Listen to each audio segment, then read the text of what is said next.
ஆல்டிஎம்ல display ஹெட்ஸ்அப்னா என்னன்னு பார்க்கலாம். So display heads up அப்படின்றது பிசிபியில் டாப் சைடில் x wine bottom layer snap இந்த மாதிரி இருக்கும். இதுதான் அது. ஸோ நம்ம கர்சரை எங்கெல்லாம் மூவ் பண்ணுறோமோ அதனுடைய டைமென்ஷன்ஸ் எல்லாமே நமக்கு ஷோ ஆகும். எக்ஸ் டைமென்ஷன்ஸ் எவ்வளோ இருக்குது, ஒய் டைமென்ஷன்ஸ் எவ்வளோ இருக்குன்னு சொல்லி.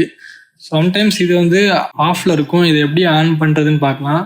ஸோ வியூவில் போயிட்டு போர்டு இன்சைட்ஸ், ஸோ இதில் டாகிள் ஹெட்ஸ்அப் டிஸ்பிளேன்னு இருக்கா, இதை நீங்கள் அமுக்குனீங்க உங்களுக்கு அது ஆஃப் ஆயிரும்.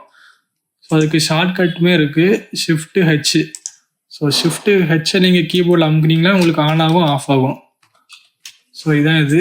Again toggle heads up tracking. So shift G இதை நீங்கள் ப்ரெஸ் பண்ணிங்கன்னா உங்களுக்கு அது வந்து மூவ் ஆகும். ஸோ இப்போ நீங்கள் இந்த இடத்துல பிளேஸ் பண்ணாமல் வேறு இந்த இடத்துல பிளேஸ் பண்ணணும் அப்படின்னா மவுஸை ஜஸ்ட் நீங்கள் மூவ் பண்ணால் மட்டும் போதும், அதுவும் சேர்ந்து மூவ் ஆகிரும். ஸோ இப்போ உங்களுக்கு எந்த பிளேஸில் அது பிளேஸ் பண்ணணுமோ அங்கே வச்சுட்டு அகெயின் நீங்கள் ஷிஃப்ட் ஜி அமுக்குனீங்கன்னா அது உங்களுக்கு பிளேஸ் ஆயிரும். அகெயின் மூவ் பண்ணணும்னா ஷிஃப்ட் ஜியை ப்ரெஸ் பண்ணுங்கள், மூவ் ஆகும். எந்த பிளேஸில் ஃபிக்ஸ் பண்ணணுமோ அங்கே வச்சுட்டு ஷிஃப்ட் ஜியை ப்ரெஸ் பண்ணால் உங்களுக்கு அது ஃபிக்ஸ் ஆயிரும். இன்னொரு ஆப்ஷன் வந்து toggle heads up delta origin. So இது என்னதுன்னா ஷிஃப்ட் டி ஷார்ட்கட்.